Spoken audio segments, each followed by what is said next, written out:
Important ആണ്.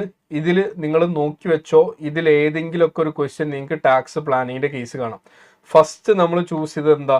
Employment versus self employment. Okay, ഒരു 100% ഞാൻ പറയണില്ല, ഒരു 90% നിങ്ങൾക്ക് ഇത് വരും. Employment versus self employment.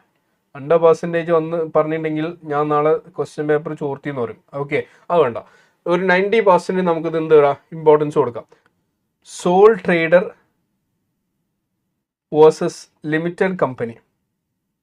Okay, sole trader versus limited company, ഇങ്ങനെ ഒരു ഓപ്ഷൻ ആവാൻ കാണാം. അല്ലെങ്കിൽ മൂന്നാമത്തെ ഓപ്ഷനാണ് ഇപ്പോൾ നമ്മൾ ഡിസ്കസ് ചെയ്തത്, salary increase versus taxable benefit. Salary increase versus taxable benefit. Taxable ബെനിഫിറ്റിൽ കാർ ആവാം, അക്കോമഡേഷൻ ആവാം, എന്തും ആവാം, അത് നമുക്ക് പ്രൊഡിക്റ്റ് ചെയ്യാൻ പറ്റില്ല.